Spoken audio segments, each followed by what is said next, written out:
மக்களே வணக்கம். இப்போ நம்ம பிஸ்னஸ் பண்ணுவது எப்படி அப்படின்னு பார்க்க போகிறோம். ஏன் பிஸ்னஸ் பண்ணணும்? இன்றைக்கி எல்லார் மனசுலேயும் ஒரு ஆசை இருக்குது, ஏதாவது பிஸ்னஸ் பண்ணணும். ஆனால் எல்லார் மனசுலேயும் ஏதாவது பிஸ்னஸ் பண்ணணும்னு நினைக்கும் போது முதல்ல தோன்றது ஒரு ஹோட்டல் வச்சிடலான்ட்டு. அது சின்னதோ பெருசோ நம்ம ஒரு ஹோட்டல் வைக்கணும் அப்படின்னு எல்லாருக்கும் ஆசை இருக்குது. அதுக்கெல்லாம் என்ன காரணம்? எல்லாத்துக்கும் காரணம் அந்த யூடியூப் தான். அதில் ஃபுட் ரிவ்யூவர்ஸ்னு நிறைய பேர் ஊராக போய் சாப்பிட்றத பார்த்தோன்னே எல்லாருக்கும் ஒரு ஆசை வந்துடுது. உணவுகள் தொழில் ரொம்ப சிம்பிள் தான், அந்த தொழிலை பண்ணால் நிறையா சம்பாரிச்சிடலாம் அப்படின்னு. அது உண்மைதானா? ஹோட்டல் வச்சா கோடி கட்டுக்கட்டாக பணம் சம்பாதிக்க முடியுமா? சம்பாரிச்சிக்கிட்டு இருக்காங்களா? இருக்காங்க. அது உண்மையாகவே எல்லாருமே சம்பாதிக்கிறாங்களா? நீங்கள் போகிற எல்லா ஹோட்டல்லையுமே அப்படி தான் இருக்குதா? அதை பற்றி நம்ம விரிவாகவும் பார்ப்போம். ரொம்ப ஃபேமஸான ஹோட்டல்னு எடுத்துக்கிட்டிங்கன்னா மதுரையில் எடுத்துப்போமே, அம்மா மெஸ், குமார் மெஸ், இதெல்லாம் மிக பிரபலமான ஹோட்டல்ஸ். அதே போல் சென்னையில் ஒரு காலத்தில் வேலு மிலிட்ரின்னு ஒரு ஹோட்டல் ரொம்ப ஃபேமஸாக இருந்து, அதன் பிறகு பொன்ராம், அப்புறம் நிறைய ஹோட்டல்ஸ் வந்துச்சு. இது எல்லாமே அடிமட்டத்திலேருந்து வந்தவங்களா அப்படின்னு பார்த்தீங்கன்னா அப்படி இருக்க வாய்ப்பு இல்லை. அதே போல் சரவண பவன் ஒரு ஹோட்டலு மிகப்பெரிய வளர்ச்சி கண்ட ஹோட்டலு.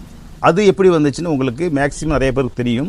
அது ஆரம்பத்துலேருந்து அவர் மளிகை கடை வச்சுருந்து சின்ன சின்ன லெவலில் முன்னேறி பெரிய லெவலுக்கு போனார். அது உழைப்பால் உயர்ந்த ஹோட்டலு. அதோட வீழ்ச்சியை நீங்கள் பார்த்துருப்பீங்க, அதற்கான காரணத்தை நீங்கள் அறிஞ்சிருப்பீங்க. இதுபோல் ஒவ்வொரு ஊர்லேயும் சின்ன சின்ன கடையிலேருந்து பெரிய பெரிய கடை வரைக்கும் சிறந்த வியாபாரம் சிறந்த முறை நடந்துக்கிட்டு இருக்கிறத பார்க்குறோம். சில வீடியோக்களில் பார்க்கும்போது அந்த ஹோட்டலில் பல லட்சங்கள் பல கோடிகள் சம்பாதிக்கிறாங்களோங்கிற ஆசையை கூட காட்டுவாங்க. வியாபாரம் பிரமாதமாக இருக்கிறதாக காட்டப்படும். அதெல்லாம் உண்மையே அப்படி வியாபாரம் இருக்கா? சரி, அந்த வியாபாரம்ன்றது என்ன?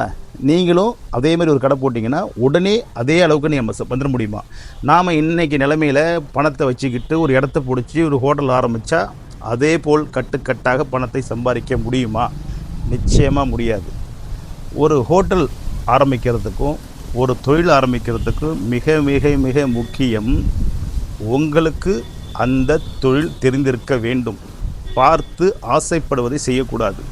நம்ம ஒரு ஹோட்டல் ஆரம்பிக்கிறோம் அப்படின்னு சூழ்நிலையால் ஆரம்பிக்கிறோம்னா, ஒன்று நம்ம அந்த ஹோட்டலுக்கான யுக்திகளை தெரிஞ்சுக்கணும், சமைக்கிறத தெரிஞ்சுக்கணும். மாஸ்டர் யார் இருக்கிறாங்க, இல்லாட்டினாலும் நீங்கள் இறங்கி செய்யணும். உங்களுக்கு அந்த தொழிலை முழுமையாக தெரிஞ்சுக்கிட்டீங்கன்னா தான் அந்த சக்ஸஸை நீங்கள் ரீச் பண்ண முடியும்.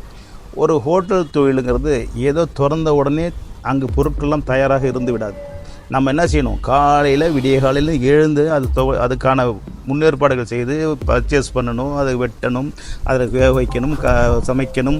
அது வாடிக்கையாளர் வரும்போது இலையை போட்டு அதை சரியான சர்வர்களை கொண்டு சரியான முறையில் இன்முகத்தோடு அதை சர்வ் பண்ணணும், அதை க்ளீன் பண்ணணும், திரும்ப ஈவினிங் டைமுக்கான ப்ராஜெக்டை ரெடி பண்ணணும், அதுக்கப்புறம் இரவு ரெடி பண்ணணும். எப்போதும் இந்த ஹோட்டல் சுத்தமாக இருக்கணும், எல்லாருமே இன்முகத்தோடு இருக்கணும், வரவங்களை மகிழ்ச்சியாக வரவேற்கணும். இந்த மாதிரி ஒரு ஹோட்டல் ஒரு தொழில் செய்தீங்கன்னா அது வளர்ச்சியை நோக்கி போகும். கட்டுக்கட்டாக பணம் நிதானமாக வந்தே சேரும். ஆனால் நீங்கள் ஆரம்பிச்சிட்டோம், பார்த்துக்கலாம், நான் அதை கவனிக்க முடியல, வேறு யாராவது பார்த்துப்பாங்க அப்படின்னா நிச்சயமாக அந்த சக்ஸஸ் ஆகாது. ஒரே ஒரு பர்ச்சேஸில் ஒரு 100 ரூபா எடுத்தால் உங்களுக்கு தெரியாது, அவனுக்கு மாதம் 3000 ரூபா. ஒரே ஒரு பில்லில் எடுத்தால் 500 ரூபா, அது உங்களுக்கு தெரியாது, அவனுக்கு 15,000 ரூபா. ஒரே ஒரு கணக்கில் ஒரு சின்ன தவறு செய்ய ஆரம்பித்தா ஒரு நாளைக்கு 1000 2000, உங்களுக்கு வெறும் 2000, அவங்களுக்கு 60,000. இப்படி ஒவ்வொரு சின்ன சின்ன விஷயத்துலேயும் சின்ன சின்னதாக எடுக்கப்பட்டாலே உங்களுக்கு தெரியாது, உங்களுக்கான லாபம் நஷ்டமாக போயிட்டே இருக்கும். முதலில் தொழிலில் லாபம் என்பது நாம் வாங்குகின்ற ஒரு பொருளில் 10,000 ரூபாய்க்கு வாங்கக்கூடிய பொருளில் 15 ரூபாய்க்கு சம்பாதிச்சோம்னா அந்த 10,000 பொருளை 8,000 ரூபாய்க்கு வாங்கிறது தான் முதல் லாபம். எப்போ 2,000 ரூபா குறைச்சி வாங்கிய பொருளில் 15,000 ரூபாய்க்கு பிஸ்னஸ் பண்ணுறோமோ, 8,000 ரூபாய்க்கு வாங்கிட்டு இருக்கிறத எப்படி எங்கெல்லாம் குறைச்சி 8,000 ரூபாய்க்கு வாங்க முடியுது நம்ம கண்டுபிடிக்கிறோமோ அதுதான் வியாபார யுக்தி. அதை நீங்கள் கண்டுபிடிச்சி அந்த தொழில் பண்ணிங்கன்னா தான் முதல்ல வாங்குறதுல 2,000 சம்பாதிக்க கற்றுக்கிட்டால் தான் வருமானத்தில் உங்களுக்கு எக்ஸ்ட்ராவாக 2,000 கூடும். இப்படி நாம் சிறு சிறு விஷயங்களையும் சுத்தத்தையும் சுகாதாரத்தையும் சரியான உழைப்பையும், இதில் முக்கியமாக பாருங்கள், வெற்றிக்கு வேறு எதுவுமே தேவையில்லை, 3 விஷயம் முக்கியம். உழைப்பு உழைப்பு உழைப்பு, இந்த 3 மட்டுமே இருந்தால் தான் ஒரு தொழிலில் பிரகாசிக்க முடியும், ஜெயிக்க முடியும். யார் இருக்கலாம், இன்றைக்கி இந்த மாஸ்டர் இருக்கலாம், இன்னொருத்தர் இருக்கலாம், வேறு யாருக்கள் இல்லாமல் போகலாம். ஆனால் நம்ம இந்த 3 மந்திரத்தை வச்சுருந்தீங்கன்னா நீங்கள் வெற்றி அடைஞ்சிக்கிட்டே இருக்கலாம். கட்டுக்கட்டா பணம் இன்றைக்கு இல்லாமல் இருந்தாலும் பொறுமையாக செயல்பட்டிங்கன்னா கட்ட முடியாத அளவுக்கு கட்டுக்கட்டா பணம் வந்து நிச்சயமாக சேரும். அதனால் உழைக்கிறவங்க முதல்ல உங்கள் தொழிலை கற்றுக்குங்க, உங்கள் தொழிலை தெரிஞ்சுக்கிங்க, உங்கள் தொழில் மேலே அக்கறை வைங்க, உங்கள் தொழில் மேலே ஆர்வத்தை வைங்க, உங்கள் தொழில் மேலே அன்பு வைங்க. உங்களுக்கான இடம், உங்களுக்கான தொழில், உங்களுக்கான வருமானம் வந்தே சேரும். வாழ்க வளமுடன்.